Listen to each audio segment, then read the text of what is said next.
Salut à tous, j'espère que vous allez bien, je suis très contente de vous retrouver. Bon, je suis un petit peu malade mais c'est pas grave. J'espère juste que ce sera pas trop pénible pour vous à l'écoute, mais on va faire avec. Il y a quelques mois sur YouTube, je suis tombée sur une vidéo de Marina, de la chaîne Marina Stanek. Je vous mettrai tous les liens en barre d'infos et sa chaîne et sa vidéo, comme ça vous pourrez facilement retrouver ça. Une vidéo qui était intitulée 27 ans, bac plus 5 et pas de plan de carrière. Ça m'a vraiment interpellée parce que j'ai 27 ans, j'ai un bac plus 5 et je n'ai pas forcément non plus de plan de carrière. Donc j'ai regardé avec beaucoup d'attention cette vidéo et je me suis reconnue à 90% dans ce qu'elle racontait et je me suis dit que ce serait intéressant de vous filmer la même vidéo pour vous expliquer moi comment ça s'est passé pour moi, parce que je pense qu'on n'est vraiment pas les seuls à vivre ça aujourd'hui. Alors au départ, mes études, j'ai commencé par un bac ES. C'était un bac qui me plaisait parce que il touchait à beaucoup de domaines et très en lien avec l'actualité et la compréhension du monde entre guillemets, un peu d'économie, de sociologie. Enfin, je trouvais que c'était intéressant pour moi d'étudier ces choses-là. Ça me permettait de comprendre un petit peu mieux comment fonctionnait le monde avec un grand M entre guillemets. Faut savoir aussi que je n'ai jamais eu d'idée précise d'un métier en particulier que je voulais faire. Autant j'avais des amies qui très jeunes savaient qu'elles voulaient être maîtresse d'école, qu'elles savaient qu'elles voulaient être infirmière ou puéricultrice ou peu importe, enfin vraiment il y a des personnes qui avaient des idées de métier. Je n'ai jamais réussi plus jeune à me projeter vraiment dans un métier. Donc je suis arrivée au bac, jusqu'au bac sans encombre, puis je me suis inscrite dans une licence, un double cursus. Mais toujours pareil, comme j'avais pas d'idée précise, je suis restée sur ma lancée, donc une licence en économie-gestion avec ce double cursus où en même temps j'avais des cours de préparation au concours d'entrée pour les écoles de commerce. C'était dans la lignée de mon bac ES, c'était une grande et belle voie toute tracée, donc j'ai suivi. Ça a continué de me plaire parce qu'il y a énormément de matières différentes qui rentrent en ligne de compte, du droit, de la comptabilité, du marketing, de l'histoire de la pensée économique, de l'économie très poussée, de l'économie, de la macroéconomie, de la microéconomie, enfin vraiment des choses pas forcément, j'ai pas tout adoré, je suis pas en train de dire ça, mais vraiment des choses intéressantes. Donc j'ai continué dans ce cursus et à la fin j'ai passé donc les concours d'entrée en école de commerce et je suis rentrée en école de commerce. Donc pareil, un peu la voie royale, l'école de commerce, la grande école qui te permet de choisir n'importe quel métier. Toutes les écoles de commerce, j'ai l'impression, nous donnent cette idée que on va te courir après une fois que tu seras diplômé. Combien d'écoles, lors des salons de l'étudiant, etc., lorsque je passais les concours et que je me renseignais sur chaque école pour savoir laquelle j'aurais envie d'intégrer, te vendent le taux de personnes qui signent un CDI avant même d'avoir obtenu leur diplôme. Donc tout ça, ça fait rêver et ça donne envie, clairement. Je me dis, bon ben voilà, je vais peut-être un peu galérer, c'est pas facile, mais clairement, ça va être super sympa quoi. On a presque envie de se dire qu'on n'a plus à s'inquiéter pour son avenir, parce que voilà, maintenant on est en école de commerce, on sera diplômé, si on merde pas, on sera diplômé, et à partir de là, toutes les entreprises nous dérouleront le tapis rouge. Durant tout ce cursus, donc du bac, de la fin du bac jusqu'à mon diplôme, à mon master, j'ai eu énormément de stages en entreprise à effectuer. J'ai dû partir 1 an dans le cadre de mes études à l'étranger. Donc je suis partie 1 an en Chine.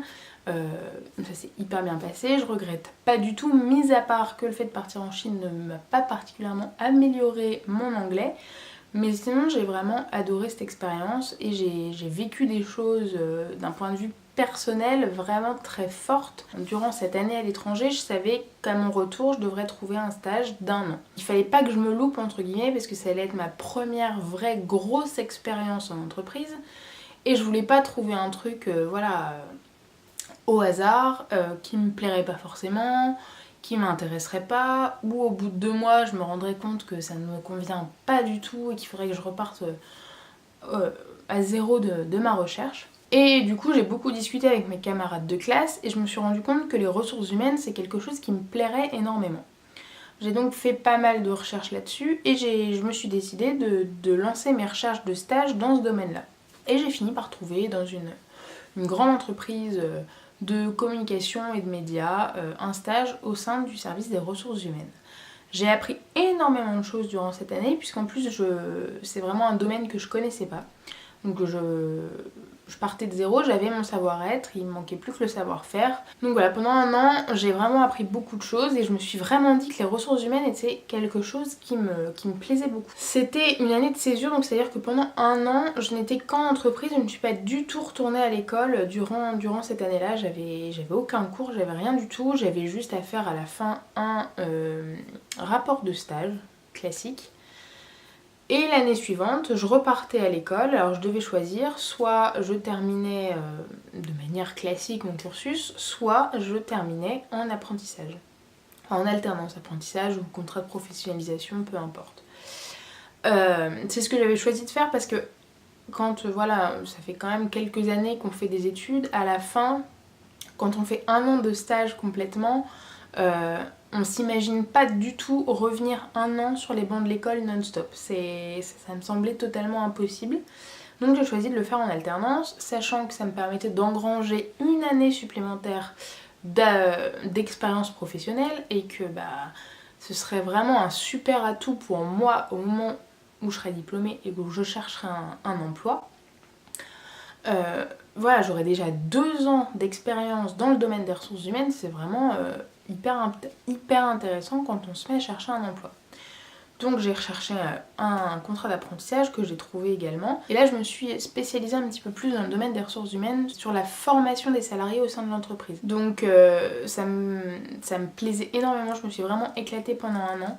J'avais une responsable qui était absolument géniale, qui m'a appris un tas de choses, qui était hyper pédagogue, qui m'a vraiment formée. Donc j'avais déjà de bonnes connaissances du domaine des ressources humaines et là je me suis vraiment spécialisée sur un domaine très précis.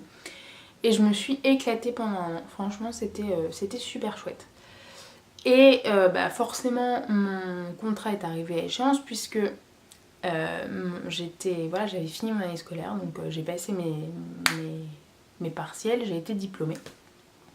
Donc là, quand on se dit waouh, cool, j'ai mon diplôme, j'ai mon bac+5, c'est super, alors là, ça va être un bonheur de trouver du boulot. Tout le monde, alors pas tout le monde va vouloir de moi, hein, clairement, mais ça va pas être hyper compliqué. Sauf qu'à ce moment-là, j'ai quitté Paris pour Strasbourg, chose que je ne regrette absolument pas parce que Strasbourg est une ville vraiment super chouette. Mais on va pas se mentir, pas du tout le même bassin d'emploi, hein. Paris, Strasbourg, c'est pas du tout la même chose. Et pour ce que je veux faire précisément, donc toujours dans la formation, c'est hyper galère à trouver.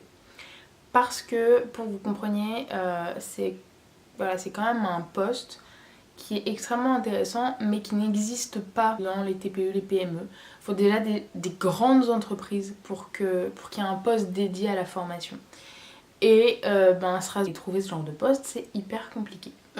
À peu près 1 mois ou 2 après être arrivée à Strasbourg, j'ai trouvé un emploi via une agence d'intérim. J'ai travaillé pendant 1 an et demi dans la même entreprise via un contrat d'intérim qui était renouvelé tous les 2-3 mois. Sur le domaine de la formation. Alors je ne faisais pas que de la formation, mais j'en faisais quand même, on va dire 70-80% de mon temps, donc c'est pareil, je me suis éclatée, ça s'est super bien passé. Et puis au bout de 18 mois, cette fameuse entreprise m'a dit écoutez, au final on a réfléchi, on n'a plus forcément besoin de quelqu'un qui fait de la formation, on voudrait recruter quelqu'un qui fait de la com.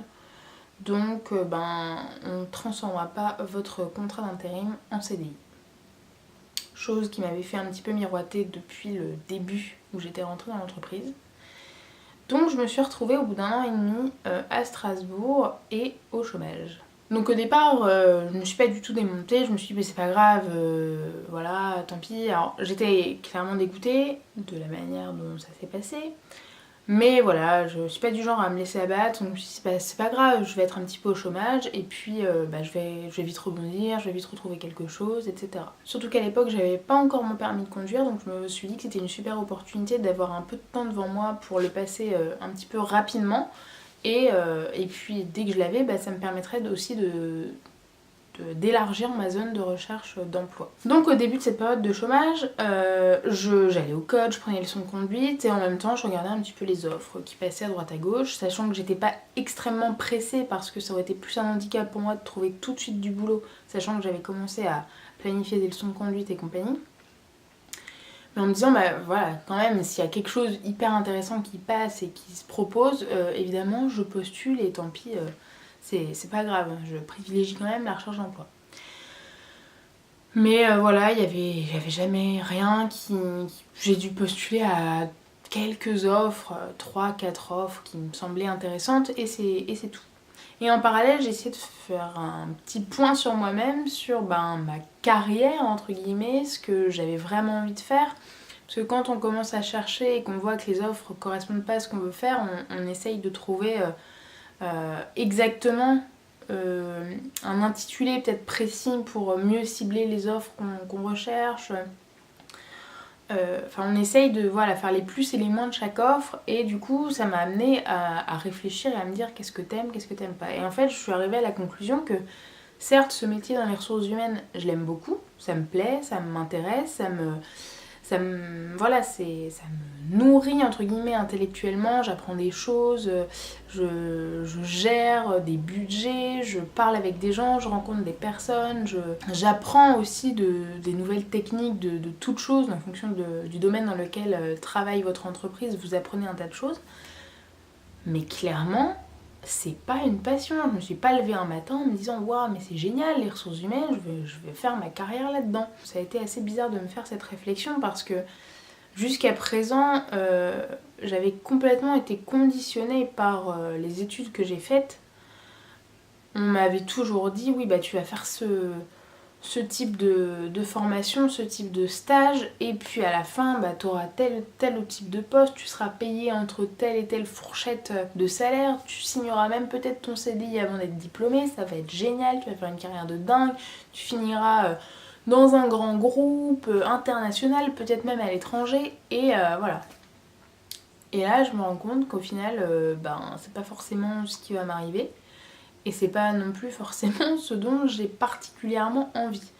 Et donc c'est très bizarre de se faire cet aveu à soi-même finalement, d'ouvrir les yeux de cette manière-là. Et puis comme le dit Marina dans sa vidéo, il y a aussi le fait de gérer ça en société, que ce soit auprès de ses proches, de ses camarades de promo, des personnes qu'on rencontre. On se retrouve vite avec un peu l'étiquette de chômeuse qui se la coule douce, qui fait pas grand chose pour retrouver du travail, qui n'a pas envie de retrouver du travail, qui se repose sur ses lauriers finalement. Et donc, comme je disais, il y a d'un côté notre entourage qui a peur pour nous, et de l'autre côté, en tout cas certains d'entre eux, des camarades d'école par exemple qui nous prennent un peu de haut, genre ah ouais toi t'es au chômage quoi, ah non parce que moi en fait je viens de trouver un super poste super bien payé sur Paris, je suis contente pour toi mais moi ça me convient pas. Alors aujourd'hui je me retrouve avec 3 possibilités, c'est-à-dire choisir de prendre un job qui est en dessous de mes compétences et de mes capacités, sur lequel je vais très certainement m'ennuyer, et puis surtout pour lequel j'ai pas envie d'avoir fait, je suis quand même un petit peu fière d'avoir réussi à faire un master, j'ai pas envie de l'avoir fait pour rien. Sinon voilà, si j'avais su que je ne pourrais postuler qu'à ce genre de poste, j'aurais pas claqué je ne sais pas combien d'argent dans cette école, parce que les écoles de commerce sont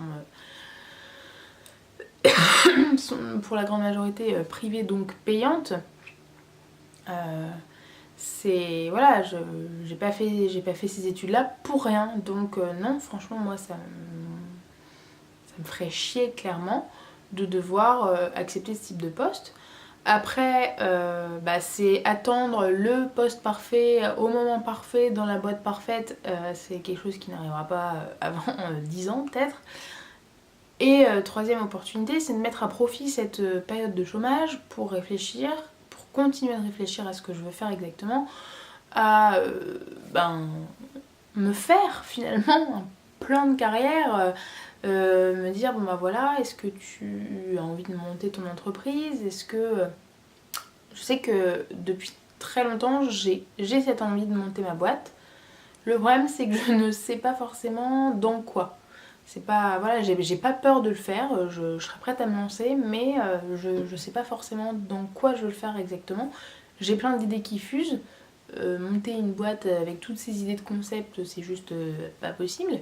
Donc pour l'instant j'en suis toujours au même point. Mais du coup c'est là où on retombe sur cette étiquette du chômeur qui fout rien. Parce que sous prétexte qu'on est en réflexion, on ne fait rien. Donc c'est quand même assez compliqué à gérer tout ça. Je pense vraiment pas être la seule. La preuve, Marina avant moi a fait cette vidéo. Donc on n'est pas les seuls.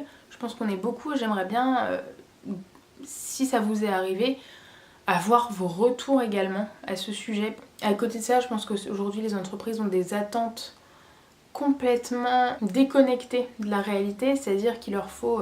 alors je les comprends tout à fait. Et il leur faut la meilleure personne. C'est on ne peut plus compréhensible quand on dirige une entreprise de vouloir la personne la plus compétente au poste qu'on cherche à créer. Le problème aujourd'hui, c'est que la compétence, oui, se transparaît par les diplômes, mais avec le savoir-faire, il y a le savoir-être. Et souvent, les entreprises négligent cette partie-là dans le recrutement. Et on en arrive à des catastrophes où la personne n'est juste pas compatible avec l'entreprise, dans le sens où elle n'est pas du tout en lien avec les valeurs de l'entreprise, avec la manière de fonctionner, et ça crée voilà, il n'y a aucune corrélation entre les deux, et les salariés quittent leur emploi assez rapidement.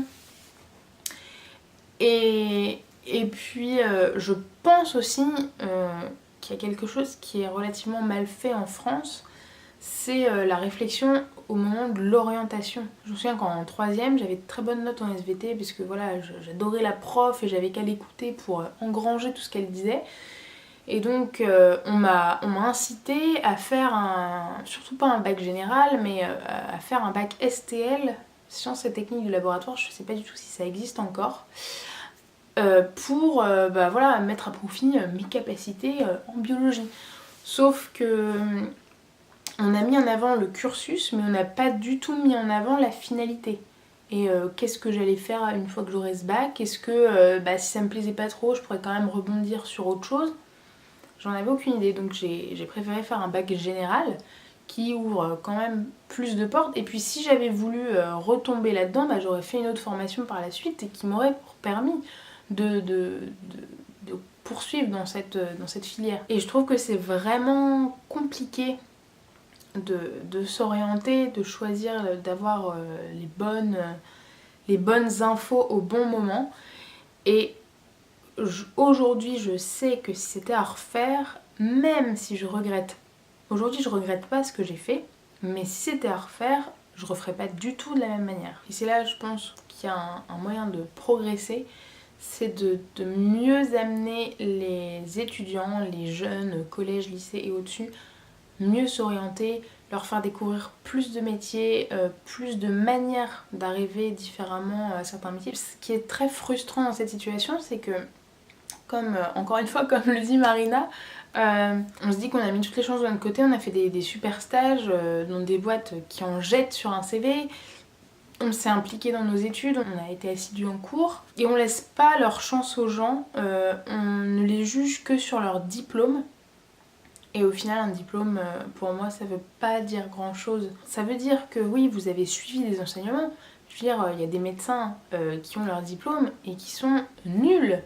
Je pense qu'il y a des médecins nuls et il y a des médecins très bons. Et il y a des commerciaux très nuls et des commerciaux très bons. Il y a des chefs d'entreprise très nuls et des chefs d'entreprise très bons. Et pourtant, ils ont tous le même diplôme. Enfin, voilà, on se comprend. Oui, ça atteste d'un certain niveau de connaissance, de pratique, etc. Mais je pense qu'il faut vraiment que les entreprises françaises se mettent à réfléchir davantage à la globalité d'un recrutement et pas il nous faut quelqu'un qui a fait un bac+5 en école d'ingénieur parce que là ça va pas le faire. Mais peut-être qu'il y a quelqu'un qui n'a pas fait de bac+5 en école d'ingénieur, qui a peut-être qu'un bac+3 ou qui a un bac+5 mais dans un autre domaine, mais qui a la jugeote pour faire ce job et qui a l'envie de le faire surtout, qui a la motivation de le faire. Et pourquoi on ne lui laisserait pas sa chance et ça, je trouve ça hyper frustrant en France de ne pas pouvoir accéder à d'autres postes comme ça. Parce que dans ma recherche d'emploi, ça m'est arrivé de tomber sur des offres qui avaient l'air hyper intéressantes. Où je sais bien, mais faire ça à longueur de journée, je m'éclaterais. Et j'ai envoyé un CV, une lettre de motivation, je n'ai même pas de réponse. Et on n'est même pas rappelé, on n'a même pas un mail qui me dit bah écoutez non, désolé, vraiment vous correspondez pas. Non, on n'a aucune réponse. Donc c'est hyper décourageant. Donc pour conclure un peu cette vidéo, c'est frustrant, c'est perturbant, c'est un poil angoissant, je dirais, de se retrouver dans cette situation. D'avoir 27 ans, un bac+5 et de pas vraiment savoir ce que je vais faire. Pour moi, le plus compliqué à gérer, je dirais, c'est de devoir en parler à des amis, à de la famille. Je suis pas du genre à rester focus sur le négatif, donc je passe vite à autre chose et de toute façon, je sais que je suis en train de réfléchir à ce que je veux faire. J'adorerais pouvoir créer mon entreprise. Le problème c'est que j'ai plein d'idées qui n'ont pas forcément de rapport les unes avec les autres, donc c'est quelque chose qui est en train de mûrir, de trouver l'idée idéale pour moi à cet instant T. Sachant que c'est pas facile non plus parce que en France, quelqu'un qui échoue, on va retenir que la personne a échoué. Alors qu'un pays comme aux États-Unis, quelqu'un qui échoue, on va retenir que la personne a tenté quelque chose et c'est totalement différent et c'est connoté tellement plus positivement que voilà, c'est pour ça qu'aux États-Unis il y a énormément de personnes qui se sont lancées et qui osent se lancer et qu'en France on a peur de se lancer. En France on n'ose pas avoir d'ambition, à part l'ambition de ceux qui sont bien installés dans leur petite entreprise et qui veulent monter, grimper et atteindre le sommet le plus vite possible. Sinon, les gens qui partent de rien et qui veulent avoir de l'ambition, on leur dit tout de suite ah mais c'est bon, tu vas te cramer les ailes, c'est n'importe quoi ton truc, oui bah calmos. Et enfin moi je trouve ça aberrant.